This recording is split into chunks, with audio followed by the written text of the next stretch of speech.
Olá pessoal, eu sou a Viviane Marinho, aqui do Genética na Rede. Nós estamos iniciando hoje uma série de vídeos aqui para o Genética Cast.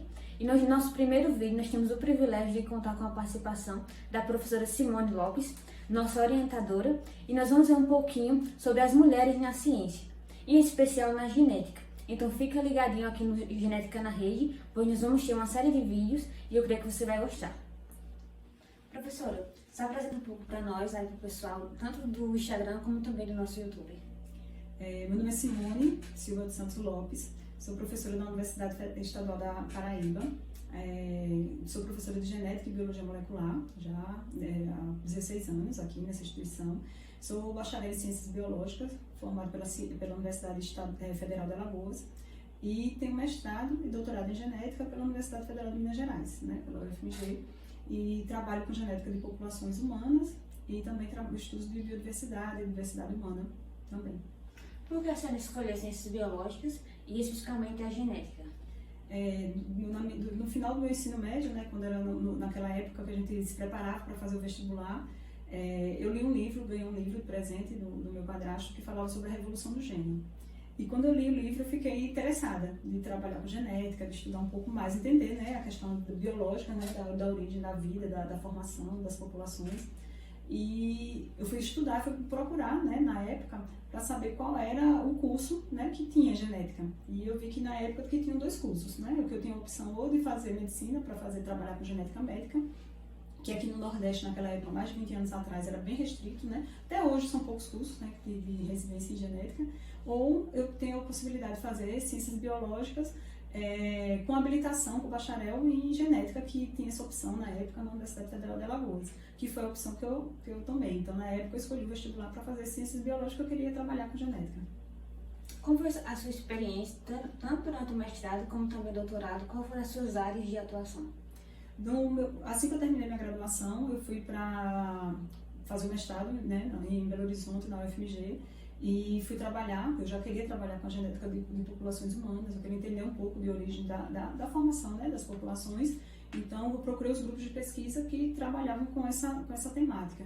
E aí tinha na UFMG, tinha um professor, hoje aposentado, meu professor titular, que é o professor Sérgio Pena, que tinha publicado um trabalho na época, em 2001, referente ao retrato molecular do Brasil. Então, quando eu li o trabalho,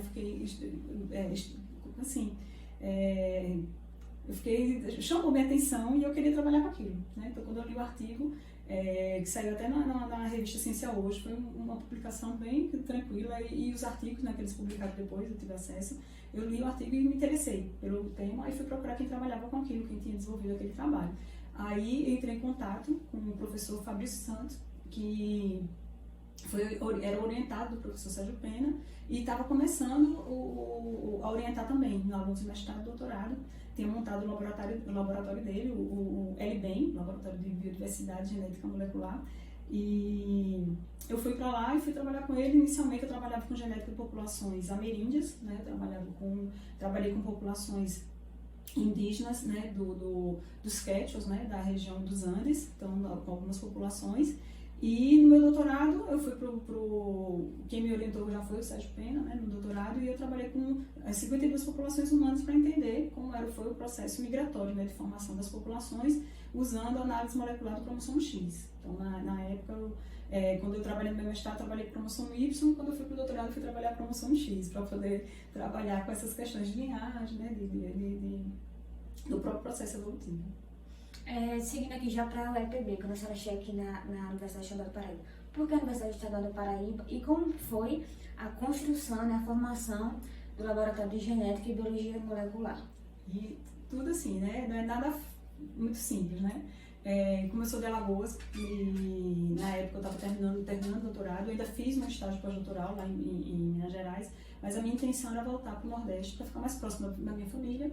E o primeiro concurso que abriu para professor de genética, então na área de genética, um concurso assim, foi em Campina Grande. E eu não conhecia a cidade, eu não conhecia Paraíba. Na verdade, não era nem Campina Grande, eu não conhecia Paraíba. E um amigo meu do doutorado, que era daqui da Paraíba, que hoje é professor da UFPB, ele está fazendo doutorado lá em Minas Gerais também, comigo na área de informática, e ele falou, Alisson, eu abri um concurso lá na cidade, lá em Campina Grande, e eu vou arrumar um jeito, você vai ficar na casa da minha mãe, você vai fazer esse concurso. E foi assim que aconteceu. Aí eu vim para Paraíba, fiz o concurso, cheguei em João Pessoa, mas vim para Campina Grande, e fiz o concurso e passei, e fiquei, né, então assim, hoje tem 16 anos, né, que eu fiz o concurso. Assim que eu cheguei aqui, a gente não tinha estrutura, né, era só o CBS, não existia nem o prédio, que hoje é o laboratório. E o que é que eu fiz? Assim que eu cheguei aqui, eu fui buscar parcerias, fui saber quem é que trabalhava com genética, se tinha alguém que trabalhava com genética. Então eu fui no Hospital Universitário, Alcides Carneiro, da Universidade Federal de Campina Grande, da UFCG, procurar saber se tinha alguém que trabalhava com genética, se tinha alguém interessado em fazer alguma parceria. Quando eu cheguei, tinha um laboratório montado de biologia molecular que não estava sendo utilizado, porque a pessoa que montou o laboratório estava fazendo doutorado na França, que era a doutora Paula Francinetti, a geneticista. Então ela tinha saído e tinha deixado o laboratório. E o laboratório com tudo, tinha um termociclador pequenininho, uma estrutura toda montada lá, e eu conversei com a direção do hospital e eles permitiram que eu utilizasse o laboratório. Tá? Então eu fiquei trabalhando. Então inicialmente eu fui trabalhar no HU, eu trabalhava no HU. Todos os meus estagiários, a gente estagiava eles iam para o HU todos os dias, não existia essa estrutura. Aí, para atender a demanda do próprio hospital, eu voltei, né, eu já fazia trabalho de genética populacional, mas aí eu voltei a trabalhar a genética médica, porque ali eu tinha todo o público-alvo, tinha todos os pacientes e eu estava inserido no hospital universitário. Então, para fazer sentido no laboratório, eu comecei a trabalhar com genética médica. Então, eu fui buscar parcerias, né? Fui ver quais os médicos, quais os casos, o que a gente poderia estudar inicialmente. O primeiro trabalho, a primeira pesquisa que a gente realizou aqui foi com hipotireoidismo congênito, com a doutora Aline Mota, lá do HU, e a doutora Alana Brandes, também lá da HU, as duas endocrinologistas do HU. E lá a gente começou a trabalhar, eles tinham vários pacientes hipotireoidismo congênito e a gente começou a fazer análise da mutação. Então fazia pesquisa de mutação lá mesmo, né? Através de sequenciamento, várias metodologias a gente começou a fazer e a gente ficou trabalhando lá até a construção do laboratório da universidade. Então eu acho que em 2012, ou seja, eu fiquei uns 4 anos lá no HU, trabalhando lá com o pessoal da HU, utilizando o laboratório. A doutora Paula voltou do doutorado, e a gente começou a fazer parcerias a partir dali, do projeto, tudo, e a gente utilizando, né, o laboratório. O laboratório compartilhava, a gente fazia a parte molecular e o pessoal fazia a parte de infectologia. Então fazia exames, né, de HIV, de hepatite, alguns exames virais, né, alguns diagnósticos virais, e a gente trabalhava com a parte de biologia molecular. Então era um espaço compartilhado. E quando foi em 2012, a UEPB construiu o prédio, esse prédio que está o laboratório, que é das Três Marias, né, que a gente chama, que montou o laboratório de genética. Então, a planta desse laboratório, desse de baixo, tudo foi eu que montei junto com a arquiteta, a gente dizendo onde vai ficar cada bancada, onde vai ficar cada espaço. Então, esse laboratório foi desenhado por mim e outros professores também da genética da área na época, mas quem acompanhou o processo todo de construção, de mudança de bancada para adaptação de equipamento, então a gente começou em 2012 aqui nesse espaço, e eu já estava com colaboração com a doutora Paula Francinetti e a gente começou a trabalhar com mucopolissacaridose, que era, assim, a gente tinha vários pacientes e a gente estava buscando, né, ver a análise molecular, e também tinha parceria junto com o Hospital Universitário de Porto Alegre, que também tinha amostras lá de MPS, e tinha recurso financeiro também para financiar a pesquisa. Então tudo começou a partir de 2012, a gente começou a trabalhar com as mucopolissacaridoses, né, que a gente vem trabalhando até hoje. Qual o conselho, depois de contar um pouco da sua história, qual o conselho que a senhora dá para quem quer entrar na área da genética? Qual a perspectiva de trabalho, mercado de trabalho?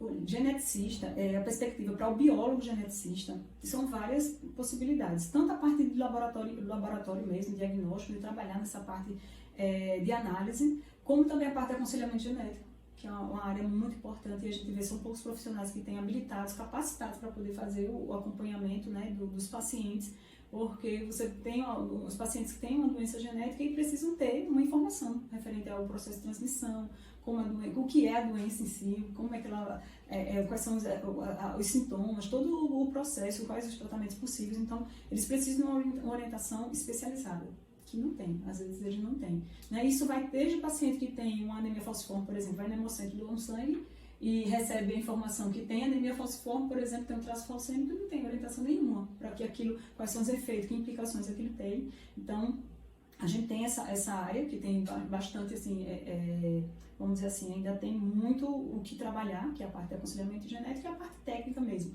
Tá? Então, quem gosta de genética tem que, né, terminar a graduação, se especializar. A gente tem mestrados em genética aqui na região Nordeste, né, em Recife, em Natal, em algumas cidades. Aqui na Paraíba a gente tem biologia molecular, né, na UFPB, então assim, a gente tem, aqui na UFPB em si a gente não tem, né, um mestrado específico na área de genética, mas a gente prepara os alunos para que eles possam ir para onde eles quiserem, né? Abre a possibilidade para que a gente tenha alunos egressos aqui da universidade que estão em Porto Alegre, né,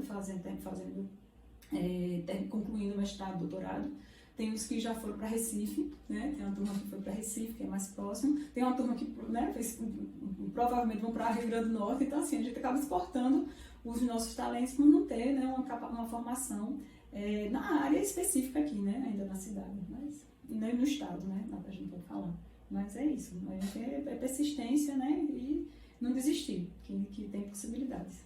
Então, pessoal, esse foi o nosso Genética Cast dessa semana. A gente quer agradecer aqui à professora Simone por ter aceitado nosso convite e também por a gente ter o privilégio de ter ela como orientadora.